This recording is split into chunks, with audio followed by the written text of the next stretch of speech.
All right, before we get started, I want to thank the latest people that have sent me GoFundMe. Jerry Washington, Jay Ray, Tim Gago, Kelly Adkins, Michael Orozco, Stephen Pierre. Did I do it right, Stephen? Is that the way I did it last time? I'm sorry, man. Michael Regal, Brooke Lambs, Steve and Dana Foray, George Cross, Dan Nashis, and Ryan Panday. I know I slaughtered some of your names. It's a lot of it has to do with that my handwriting just sucks. And I'm sorry. So let's get to the story. So this will be Juvenile Delinquency Part 4. And last time that I was doing this story, people were like, man, it was super slick how you just cut it off in the middle without saying anything. That was just because I didn't know how to use the fucking camera. It had nothing to do with my ingenuity or creativity. And I just had to rewatch the end of the video to see where we were at. So what had happened is Kyle, my friend, was turning 18. He was getting out the next day. And I have to backtrack a little bit just to contextualize this. He's getting out the next day. Remember, he's the guy that on my first night in the team, he saw me and he strangled me and I'll fucking kill you if you tell anyone about this. Snap into a Slim Jim. Okay. And we all were sitting in this room where, you know, there's these different beds laying out. And he was missing in the middle of the night. And I walked down this long corridor to the exit sign.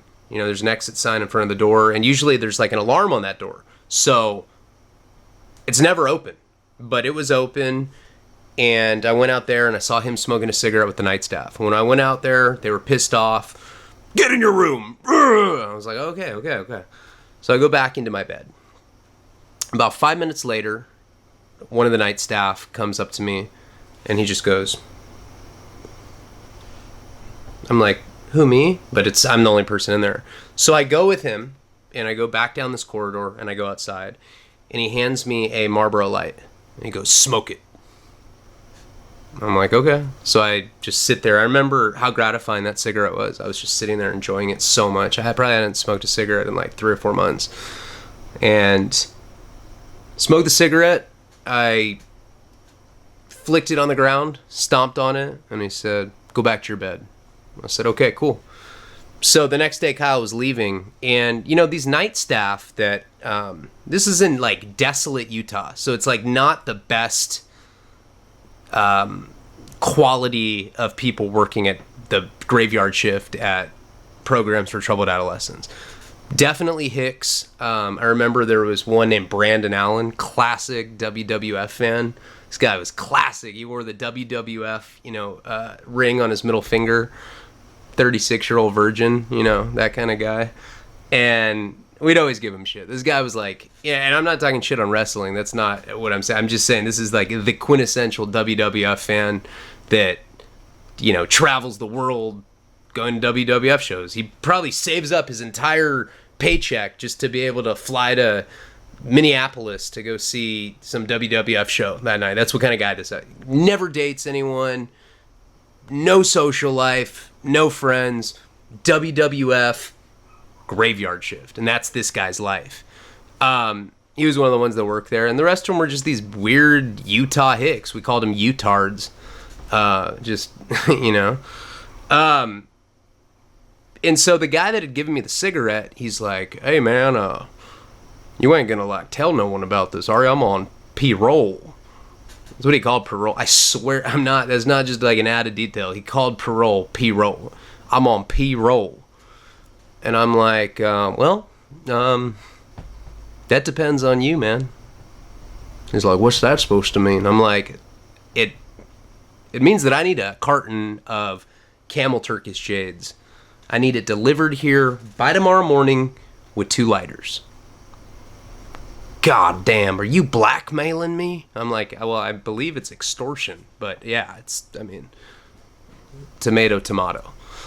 He's just like, you son of a bitch, I gave you a free Marlboro, and I'm like, hey man, I'm a minor.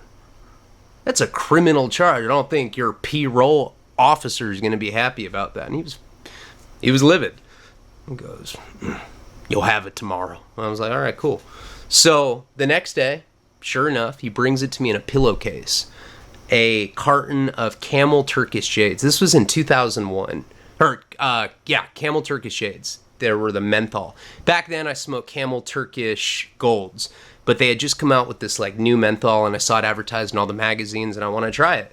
So he brought me an entire carton of that, 2 lighters in a pillowcase, and because I was a greenhorn now, because remember in the last story, I had taken faux ownership for using the phone, and because ownership was the tenet of that particular level, they had moved me up to greenhorn, which was like a level 3, much more privileges than the rest of the kids at this place. I don't remember the numbers. I want to say maybe there were 15 greenhorns in the entire place, maybe 5 to 7 riders, which is the next level up, and then the Mustangs and Maverick were below that.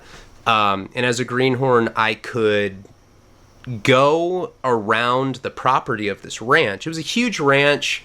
They had a man-made lake. They had these big mountains in the background, and they had these canyons that you could hike into. And Utah is actually a very, very beautiful state.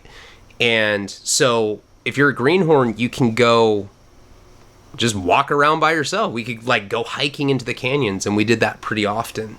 As long as, if you're a rider, you can go by yourself. If you're a greenhorn, you have to be with a rider. And even though we were like the better behaved kids, all these kids were troublemakers. So I would just link up with a couple guys that were riders, and we'd go to the canyon. And I remember I stashed it under this tree. We called it the cigarette tree. And we had like this little blue tarp where we kept the carton and the pillowcase with the lighters. And we would go back into the canyon and we would smoke Camel Turkish Jades. I remember we'd take our shirts off. We acted like we were really doing something bad. Like there was going to be some forensic expert like combing through our clothes for cigarette scent. You know how it is when you're a teenager. Cigarettes seem like a big deal. And it was really cool. I mean, we would go on these hikes, and then we'd just be like, up in the canyons without our shirts on, smoking a cigarette. And it really felt like, I know, as corny as it sounds, it felt like a taste of freedom just to be able to smoke a cigarette in this beautiful canyon in Utah. So, I'm still around the weirdos, still around kids talking about losing their yeets. I'd ask kids that had lost their yeets, which the number was disproportionately high compared to other social scenes I had been in at that time in my life. I'd ask people, I'd be like, so, how did losing your yeets feel? Bomb. Felt bomb. Like, ugh. And it became like this inside joke. Like, there were the yeet losers, and then there were the people that still had their yeets. And I'm proud to say that I still have my yeets. It's 2019, and I have kept my yeets intact. No one has ever even offered to take my yeets for drugs. I want to say that I'd say no, but I'm a bad drug addict. Who knows? But I've never been in that position, and thankfully not. So anyway, I'm a greenhorn, and now that I'm a greenhorn, like I had talked about, I took on a bigger participatory role in this program. I would run groups and talk about how I changed my life, even though I'd only been acting like I was good for like 30 days. But in teenage years, that's like 7 years, And I'm going to school every day and hooking up with girls if I can on the low, because it was co-ed. We could sneak into the bathroom, and we had it's kid stuff. I mean, hey, tell Rachel that I like her. And then, they'd go tell Rachel, and then they'd come back. Hey, Rachel says she likes you too.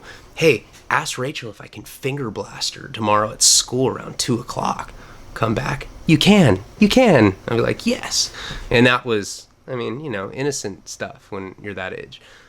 So I had a core group of friends there. I had all the people that I hung out with were not, yeets losers. They weren't people that had sex with chihuahuas. They weren't people that had planned school shootings.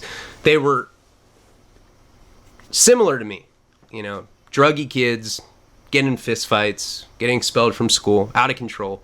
But their parents had the financial resources to send them to a place like this. So I kind of gravitated towards the kids that had more normality. And, I'd been in trouble for trying to incite the Toga sex riot or whatever. Not a sex riot. Sorry. Sex riot on the mind. I was going to have the toga party for 420, so I got in trouble for that, and then I'd taken ownership for the phone. But at this point, I was a greenhorn, and I had my eye on the prize. I was focused on getting the fuck out of that place. I wanted to get away from these weirdos. I missed my friends. I missed Santa Barbara. And, I was around a bunch of people that definitely had worse mental health issues than I did. So I focused on school, and I focused on doing well in therapy, listening to the horrible sexual abuse stories in group therapy and really awful stuff. I mean, like traumatizing stuff I would hear. And I don't want to make a joke out of people getting molested, because I think even for me, that's poor taste. I literally can't stand pedophiles. I think that's one of the most awful things you can do to a human being. It's just, ugh. And you do that, like, someone ever touches my kid, I'm definitely going to do a life sentence. And it's not because I turn myself in, it's just because I'm sloppy as fuck. And I don't even think I could pull off a murder and get away with it. But being around kids that had all been molested or raped, I really started having sympathy for them at a young age. Because it's not the kind of thing you would talk about in a conventional school atmosphere. Man, yeah, I could go off and start joking about it, but I don't want to do that. So a lot of that. It was like hearing about these terrible things that had happened to people, and weird stuff happened at this place pretty frequently. And then a lot of times, I'd be making fun of Brandon Allen, the WWF guy. That was like my big arch nemesis, this mid-30-year-old loser. We definitely like butted heads all the time. And speaking of which, one morning, Brandon had woken me up. And I think we got up at around 5, I want to say 6. I think we ate breakfast at 6:30, maybe 7. And this particular morning, Brandon Allen had woken me up early. And he said, "Hey, man, an airplane hit the World Trade Center." I'm like, I don't give a fuck, dude. It's like 5 in the morning. Now, remember, we're on like mountain time. I think we're on mountain. Utah's mountain. I forget what time it happened, but it was early. It was before breakfast, and he woke me up early to tell me, "Oh, man, the airplanes hit the World Trade Center. Wild, man, wild." Shut the fuck up, Brandon. You're a loser. I know we'd always tell him that. We'd like, as shitty as it is for us to be stuck here, I would rather be stuck here for the rest of my life than be you for 1 week. You're a loser. And we talked shit to him because he woke us up early that morning. And, he had told us that. And then we went to breakfast. And then I remember going to school. And we went to history class. And, oh man, I'm blanking the name, but I had a really cool, it's like definitely one of those teachers that I'll always remember. For whatever reason, I'm blanking on his name right now. But in his history class, we all kind of went in there, anyone that had that class. They had math, they had biology, they had different classes. But this was history class that I was going to that day. And I remember he rolled the TV in. We never watched TV in there. Once in a while, we watch a movie, just like you would at any normal school. But he rolled the TV in and he put like CNN on. And it was showing footage of the first World Trade Center that had the airplane, go into it. And we didn't think, I think anybody that saw the first one, the footage of it, we didn't really know that something was nefarious at this point. And I want to say that we saw it live, the second one. So we see the other plane go into the other World Trade Center. And I can remember it so distinctly, like how I felt. It was almost adrenaline. Like there was fear. It was like in an instant flash when we saw that airplane go into the second World Trade building. Like I got this pit in my stomach and I knew that something was wrong. And everybody I remember there was like this collective gasp in the classroom. And I've never heard it talked about since, but I remember that day. I can remember it very clearly. Honestly, it feels like it happened a couple weeks ago. I remember that there were like car bombs going off in the general vicinity of the World Trade Center. So it was like the first plane hit, the second plane hit, and then there were like car bombs getting detonated all over, like on a smaller level. And then, whenever the Pentagon thing happened. So that day, regular schooling was disrupted. This was September 11th, 2001, and I was in Loa, Utah at Aspen Ranch. And there were kids there that were from New York. And I remember how scared they were, and they couldn't get a hold of their parents. They were letting people that were from that area, or if they had family that worked in the World Trade Center, call. And people were crying, and I didn't cry, but I definitely remember feeling scared. And I think it was the first time that, as an American citizen, even though I was only 15, I just turned 16. I was 16 at that time. It was the first time as an American citizen that I remember actually being scared by something, by like a world event that was happening, because there was this feeling of uncertainty, and there was like mass hysteria on the TV. Like even the newscasters were scared. So being young and being relatively naive to the world, I remember it kind of instantly disillusioned me, made me feel like I wasn't safe, and we aren't safe. I mean, now that I've been to prison 3 times and I kind of see the underbelly of what's going on with society, I mean, I definitely can say that you never know if you're safe, ever.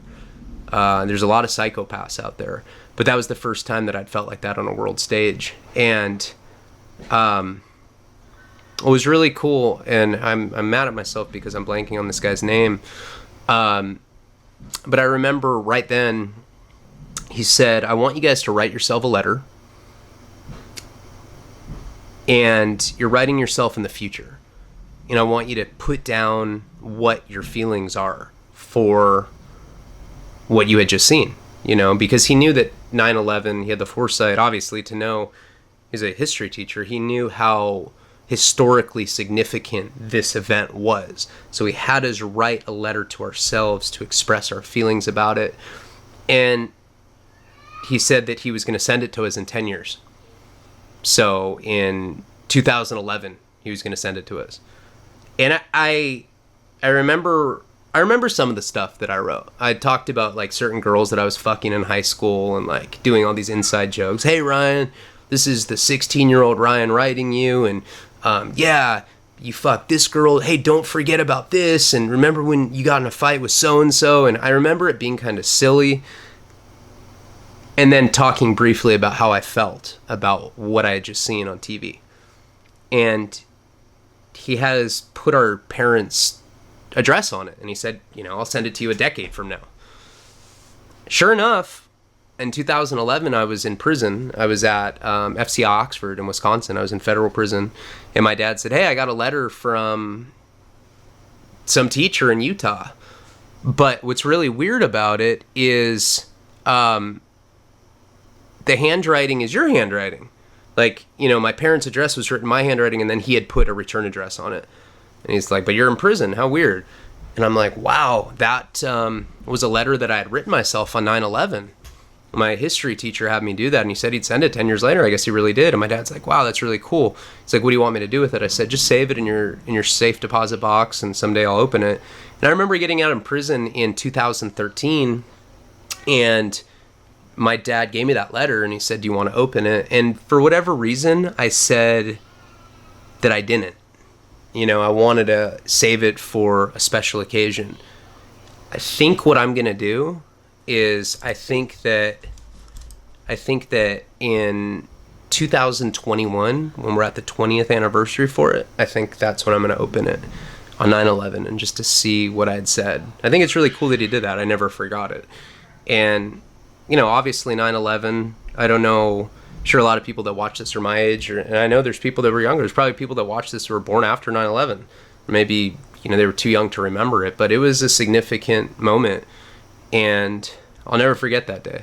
Never forget how I felt. And of course, there was hysteria worldwide, and there was hysteria circulating in the microcosm of this,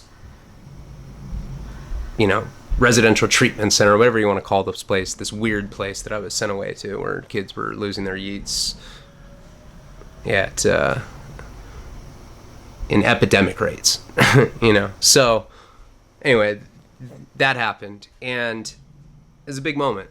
Right around that time, a girl came in to Aspen Ranch, and her name was Kelly, I want to say her last name. She's commented on a couple of these videos, and you know, it was a girl that I like had a crush on, and she had some issues. I don't really want to go into it and like put her on blast, but I kind of started writing her, and you know, we had these little flirtatious letters back and forth, and never kissed or anything, but we just kind of had like a little you know, watered down romance, writing each other letters. I'd pick her flowers and bring them to her at school, and she was really broken back then, and she actually grew up to be a well-adjusted person, and she's one of my best friends.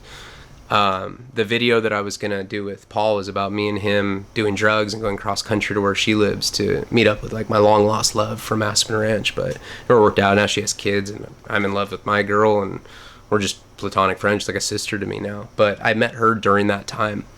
So that was going on, and I was behaving myself. And it was time for me to go up to be rider, which is like the 4th level. Generally, when you become rider, you go home pretty quickly after that. And to be rider, you have to be like one of the top people there. So I really like, in the month leading up to me going for that level, I really started kissing ass and doing a lot of volunteer work, and really like, I forget what the primary principle of that level was, but I think it was leadership. And what I did is I kind of had a contrived effort where like I would take new kids under my wing, and I would help them and tell them, you know, what to do to basically get out of there quicker, because I was playing these people and manipulating my way out. Fake it till you make it is what I would tell everyone. And the staff took an interest, or they took notice in what I was doing. And so they moved me up to rider. And now my parents had come visit me, and I'd been able to go on like an outside visit with them, or we went into the town. I think we went to like some of the national parks and stuff and ate at nice restaurants. But now that I was a rider, one of the privileges that you could get with that was a home visit. You could actually fly home for a week. And this was to get you acclimated to getting released again, you know, getting out of this program. And so when I made rider, I was so happy, because one of the first things that I wanted to do was go on this home visit. And I could have gone home and run away, but I knew that was just going to set me back further. So I became rider. I remember how that felt. I mean, it's a big deal. Out of all the kids there's only like maybe 5 to 7. Maybe by the time I was rider, I think there was only 5. I mean, people were like absolutely could not believe that I had made that level, because it was so hard to make, but I had really put the effort in to do it. So I remember calling my parents, and at this point we're using therapy more to refurbish our relationship, and we're learning how to communicate better. And I mean, I hate to say in retrospect, but I was just manipulating my way out of there. I mean, I had every intention in the world of just getting out of this place and going right back to partying with my friends in Santa Barbara. Maybe not going to school anymore. I think I had an epiphany that like I needed to get out and actually go to school, and I could party and just kind of be more of a weekend warrior than just like ditching school every day and doing acid and, you know, going to the skate park and wasting away my time. If I just went to school and I made my family think that I was behaving, then they'd kind of lay off more. So when the home visit was coming up, you know, at this point, friends with a couple riders, greenhorns, and they all told me, hey man, you got to bring drugs back. I was like, absolutely, for sure. So they wanted me to bring weed. Remember, like, I'm not doing hard drugs at this point yet. And so I remember they got me a plane ticket. I flew home. It was such a good feeling to be back in Santa Barbara. And my parents were very vigilant with me. They made sure that I didn't leave without supervision. If I wanted to hang out with friends, they had to come over. And I was only there for a week. And I had my friend Nick bring me like a 1/4 ounce of weed. And what I did is my mom had like this comforter, and I took apart the seams and I stuffed it in the comforter. Now they drug test you at this program when you get back from a home visit. So I knew I couldn't smoke weed before I went back. But what I was planning on doing, I had my friend get me zigzags, so I had a bunch of papers, and I had this 1/4 ounce, and I stuffed it in this comforter. And I had my mom send it. I put it in a box, and I said, hey, can you send this to me? I'm allowed to have my own comforter. And she's like, yeah, for sure. And this place was totally not expecting anything to come in the mail like that. So I made the weed happen. I sewed it back together with the sewing machine, and I had my mom send it back in. So it's a great visit. Snuck a girl in the window. Got to see a bunch of my friends. So I got laid on the home visit. Scored a bunch of weed. Oh, and I also got tobacco. I didn't even get rolling tobacco, though. I just had my friend bring me a pack of cigarettes, and I opened them all up and just put it in a bag. So I had a bag of tobacco, I had rolling paper, I had weed. And after the home visit, I went back to Aspen Ranch, and my parents were telling me when I was on the home visit, they were like, hey, you're doing so good, it's almost ready for you to come home. We're almost ready for you to, to be done with this. Just keep exemplifying good behavior, and we're going to let you go soon. I was like, cool. When I came back, I was the man, because there were never drugs at this place. And now we had, like a 1/4 ounce like that was like having like 10 pounds when nobody's used to smoking. You can smoke little toothpick looking joints. It's like what you smoke in prison. And for, adolescents, it's even, you even need to smoke less. It's ridiculous. So what we started doing is we'd get stoned in the canyon, and we'd smoke cigarettes, and I had this whole double life. On Saturday nights, they'd have rider night, where I was allowed to stay up till like 2 or 3 in the morning, and they'd like go to the gas station, and we could make them a list, and they'd get us $30 worth of like candy and soda and whatever I wanted. And I'd always hook up my friends that like weren't a rider. I'd always say, okay, what do you guys want? I'll have them bring the soda, and I'd always hook them up. And it was awesome. Like, you're not allowed to watch R-rated movies there, but if you're a rider, like, you could watch movies with the staff. So they'd bring us like Half Baked and movies like that, and they wouldn't even realize that we were so blazed on herb watching these like stoner comedies with them. And these are like squares. They didn't even smoke weed. We'd just be watching these comedies with them, stoned out of our mind, and they couldn't even tell. And I had a really great time the last month there. I had these privileges. They were taking us to amusement parks all the time. Kelly and I got a lot closer, and she actually was like a real friend to me. And she, I told her that I didn't plan on getting better, that I planned on getting out of this place and going right back to partying. Addiction wasn't a word that anyone was using yet. People said I had a drug problem. People said I was oppositional defiant. But, in contrast to these other kids, they're the weirdest kids I'd ever been around. Pathological liars. This one kid tried to tell me that he made up Jingle Bells Batman Smells. He's like, I made that song up 14 years ago, and it has literally made it to the other side of the world. I'm like, that is such a weird fucking thing to claim. Who said? There's no way you made that up. Every kid knows that song. It's in movies. He's like, I made it up. I still have the original piece of paper that I wrote Jingle Bells Batman Smells on. He's like, someday I'm going to be recognized for that. I'm like, man, that's like not a big musical achievement, bro. And he's like, once they know that I wrote it, I'll never have to work again. You just hate yourself, don't you? You hate yourself. You hate yourself because I can write rhymes. Like, Jesus Christ, I need to get out of here. So, it was stuff like that kept, and like, that's not made up whatsoever. That's what kind of weirdos I was at. In prison, we call them J-Cats. J-Cat is like a schizo or like a weirdo, and that guy personified J-Cat. He was a straight up J-Cat. You'll never make rhymes like me! I'm like, okay, man. I'm just getting my schoolwork done, doing my rider, sending my little poems to Kelly, and, doing my thing. Smoking herb in the canyon and skateboarding on the fun box on the basketball court. And eventually, I went in for a therapy session. It was in October of 2011. It was right after 9/11. I was probably a rider for like 2 or 3. I don't know.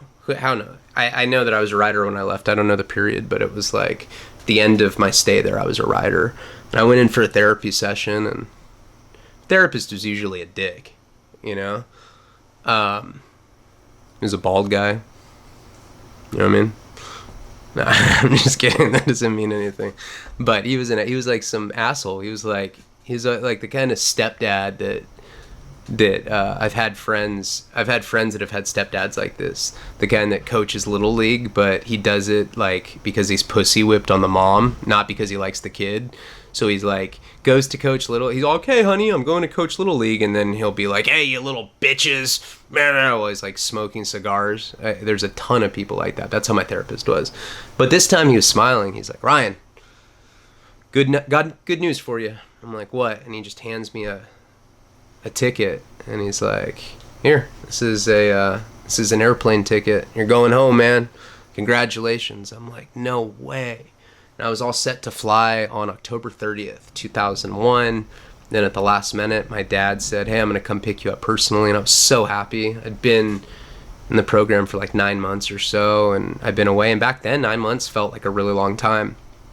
So my dad, I was supposed to fly, but he ended up coming to get me, surprised me, and he drove me. We spent a night in Las Vegas, and I remember I was up at the hotel, and I was like in the room. Old School had just come out. I was watching it on pay-per-view, or that might have been the second time that I was out one of these places. I don't know.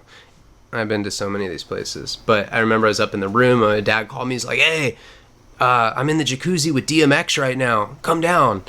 We were at some like nice hotel. I think we were at like the Bellagio or something, and I went down to the jacuzzi and I got to meet DMX. That was cool.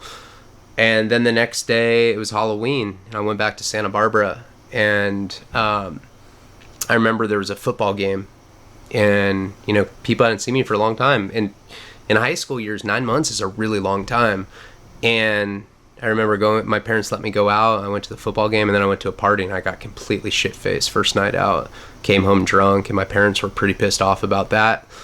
And I kind of fell right back into my old patterns right away. But I stuck to my little epiphany that I had where instead of just being a degenerate drug addict and disregarding school, I was at least going to do school. So that was my plan. So they got me back into Santa Barbara High, same school I'd been expelled from, under the condition that, I had reformed at this place. And I wasn't that well received when I came back to high school. Everyone thought that I was weird because I'd been sent away. And there was a lot of rumors that had circulated about why I'd been sent away.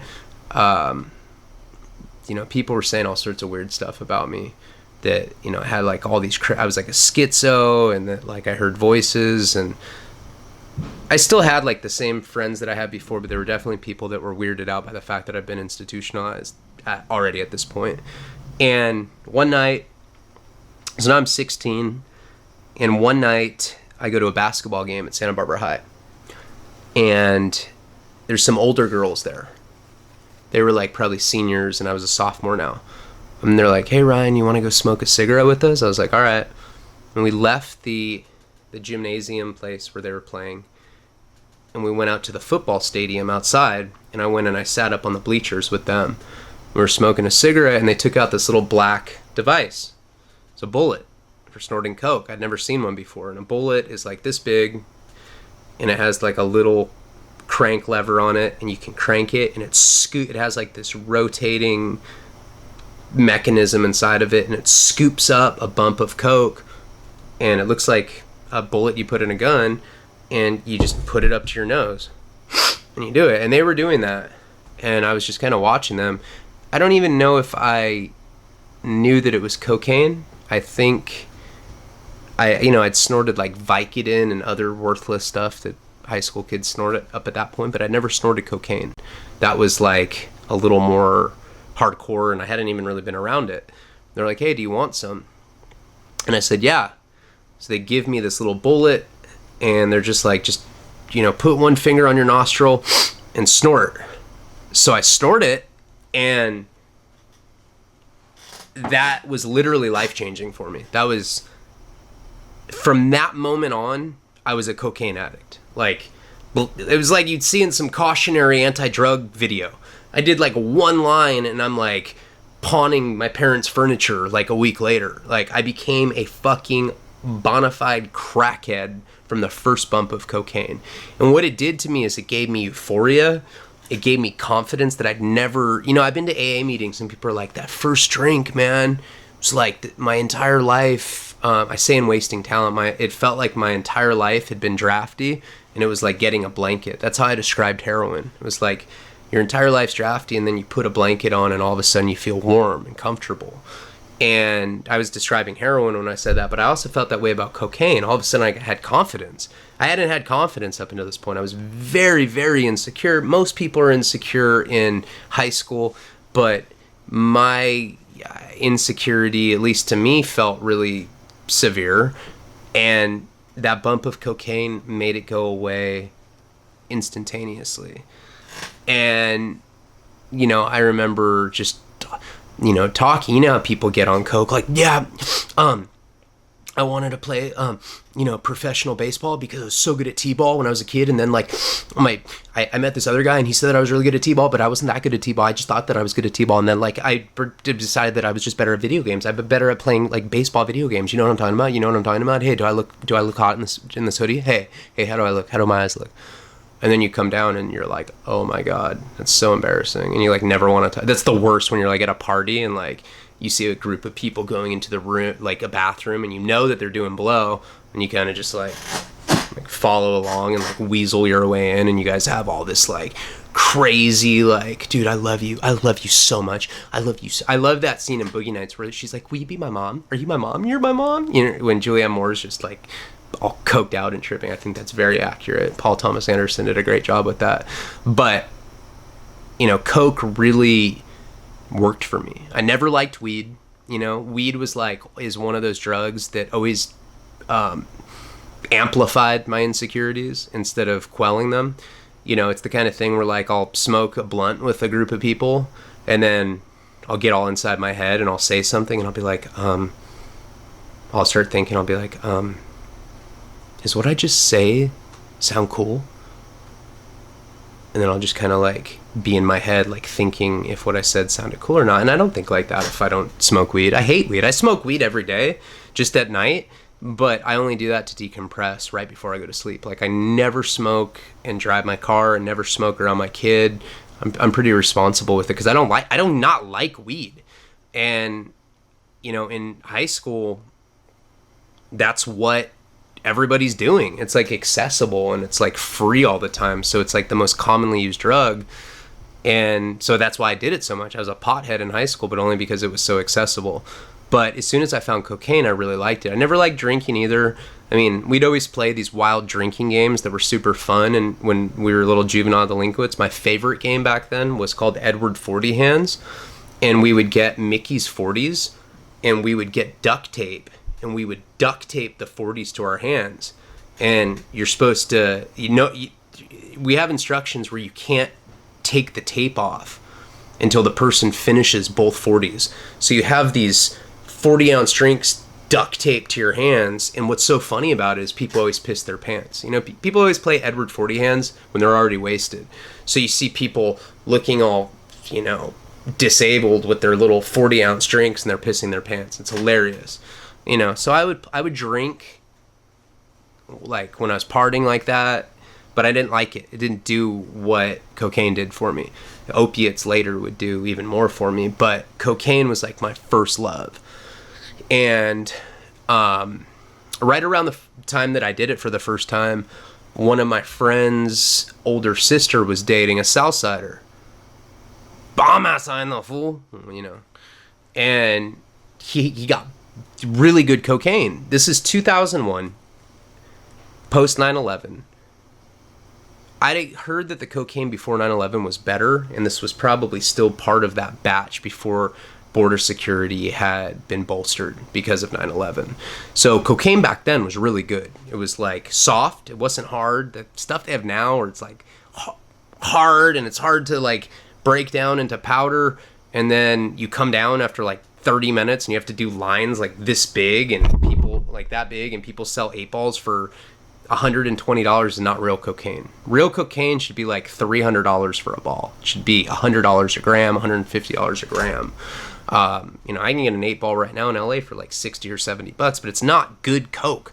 It has like ephedrine in it. You come down, it's disgusting. Back then, It was this very like glistening, scaly, very soft. You just put your like a credit card down on it, hardly any pressure, and it would just kind of go into this like freshly cut, glistening powder. And it was good cocaine. It was really good cocaine. They didn't like overcut it with vitamin B or procaine or any of this bullshit that they put in it, lactose. It was just good coke back then. And so my friend's sister, the Southsider, my friend's sister's boyfriend, that sounds so, my friend's sister's boyfriend gave me cocaine. He was like my connection. He gave me this really good stuff. And that's right around the time that I started like dipping into my parents' room and finding like, you know, the savings bonds. And I was supporting this massive cocaine habit. I was probably spending $200 or $300 a day at 16 years old. That's significant. It's copious amounts of cocaine for that age. And I started acting kind of weird again. And my parents knew that something was up with me. I'd wake up a lot with dime-sized blood stains on my pillows. Because I just did so much cocaine. My septums deviated twice. It's ridiculous. Like, look at it. That's abnormal. That is when you've done too much cocaine. And so I was getting like really bad on it. And right around that time, I met a girl that was 3 years older than me. I named her Jill in Wasting Talent, and that was not her real name, but it's based on a real person. And her dad was a Hell's Angel, and he was getting kilos of cocaine with these big scorpion stamps on them, like straight from the cartel. They use the stamps to differentiate where the different keys are going to people. And it was like the first time I'd ever been around weight. And she eventually got me on smoking heroin for the first time. But we will go into all that in Juvenile Delinquency Part 5. Keep your yeets. Check out the merchandise. Palabra.